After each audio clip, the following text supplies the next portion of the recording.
ہم شرمندہ نہیں ہیں، انسانوں کو کپڑوں پہ نہیں تولا جاتا۔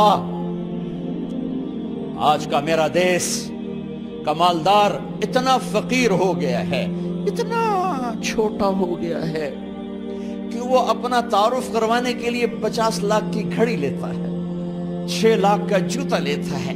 آج کی بیگم اتنی چھوٹی ہو گئی ہے کہ اپنے قد کو بڑا کرنے کے لیے وہ 10 لاکھ کا ہینڈ بیگ لیتی ہے کہ دیکھو میرا بیگ 10 لاکھ کا ہے۔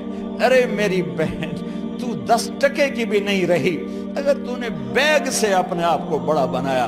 او میرے دوست، تو 2 ٹکے کا نہیں ہے اگر تو 10 لاکھ کے جوتے اور 50 لاکھ کی گھڑی سے اگر تو بڑا بننا چاہتا ہے۔ ارے اس دھوکے سے نکلو۔ برینڈڈ برینڈڈ برینڈڈ، کہاں جا رہے ہو؟ جب تم اپنی ذات میں بے قیمت ہو تو رب ذوالجلال کی قسم، تمہاری گھڑیاں، تمہارے بیگ، تمہاری گاڑیاں، تمہارے بنگلے تمہاری عزت کو بڑھا نہیں سکتے۔ ابا جان، آج ہم خوشی سے بلند ہیں کہ ہمارے باپ نے بددیانتی نہیں کی۔ گھر میں تشریف لائے، کہنے لگے فاطمہ کچھ پیسے ہیں؟ میرا انگور کھانے کو جی چاہ رہا۔ بس فاطمہ رونے لگی۔ فرمایا امیر المومنین، خزانہ تو بھرا پڑا ہے، 1 درم کا بھی تیرا حق نہیں ہے کہ تو 1 درم لے کے انگور خرید لے۔ تو تڑپ اٹھے، فاطمہ میں جہنم نہیں برداشت کر سکتا۔ وہ میرے بھائیو جو دن رات سود میں پھنس چکے ہو، جو دن رات جوئے شراب میں پھنس چکے ہو، کیسے اللہ کے سامنے سرخرو ہو کر کھڑے ہو گئے؟ ایک رات گھر میں تشریف لائے، بچیاں، بیٹیاں، منہ پہ ہاتھ، کپڑا رکھا، دوپٹہ رکھا منہ پہ، اور بات کریں۔ آپ نے پوچھا ارے کیا ہوا تمہیں، یہ منہ پہ کپڑا کیوں رکھتے ہو؟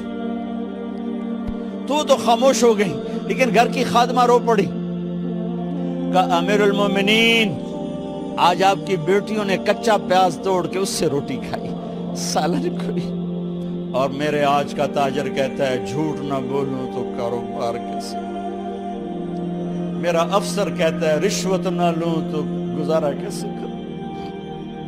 تو عمر بن عبدالعزیز پھس پہ ہچکیوں کے ساتھ روئے کہ میری بچیوں، میں تمہیں بڑے اچھے کھانے کھلا سکتا ہوں پر میں جہنم کی آگ برداشت نہیں کر سکتا۔ بھائیو، اس بندے نے اپنے آپ کو ذبح کر دی، اللہ کو راضی کرنے کے لیے ذبح کر دی، اپنی ذات کو، اپنے جذبات کو، اپنے احساسات کو۔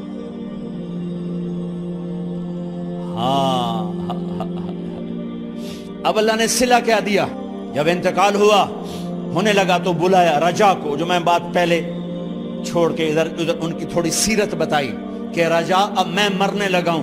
عبد الملک کالا ہو گیا تھا، ولید کالا ہو گیا تھا، سلیمان کالا ہو گیا تھا۔ یہ کیوں کالے ہوئے تھے؟ یہ بے نمازی نہیں تھے، بدکاری نہیں کرتے تھے، کسی کی طرف ان کی میلی آنکھ نہیں اٹھی کبھی۔ یہ ظالم تھے، ظالم ظالم، انسانوں کا خون پیا، مال میں خیانت کی، اس پر اللہ نے چہرے پھیر دیے۔ آج عمر بن عبدالعزیز جا رہا ہے کہ دیکھو میں جا رہا ہوں، مجھے دیکھو میرے ساتھ کیا ہوتا ہے۔ ان کا انتقال ہوا، ان کی میت قبر کے کنارے رکھی گئی اور اب نیچے اتارنا ہے۔ سلیمان کی میت کو اتارنے لگے تو ہلنے لگا اور عذاب قبر پہلے شروع ہو گیا۔ عمر کی میت کو جب قبر کے قریب کیا گیا، ایسے ہوا کا جھونکا آیا، ایک پرچہ ایسے لہراتا ہوا، یوں آیا، یوں آیا، یوں آیا اور عمر کے سینے پر گر گیا۔ لوگ کٹھے ہو گئے، پرچے کو کھول کے دیکھا گیا تو اس پہ لکھا تھا بسم اللہ الرحمن الرحیم، براءۃ من اللہ لعمر بن عبد العزیز من النار۔ یہ پروانہ ہے اللہ کی طرف سے اس کے بندے عمر کے لیے کہ اسے جہنم سے نجات کی خوشخبری سنا دی جائے۔ آہا، مرنا ہو تو یوں مرو، اللہ ایسی موت دے دے. کہتے ہیں پھر میں نے ان کو قبر میں اتارا. جب قبر میں اتارا تو کیا دیکھا؟ میں نے کفن کی گرہ کھولی تو چہرہ قبلے کی طرف، اور یوں لگا جیسے 14ویں رات کا چاند قبر میں اتر آیا ہو.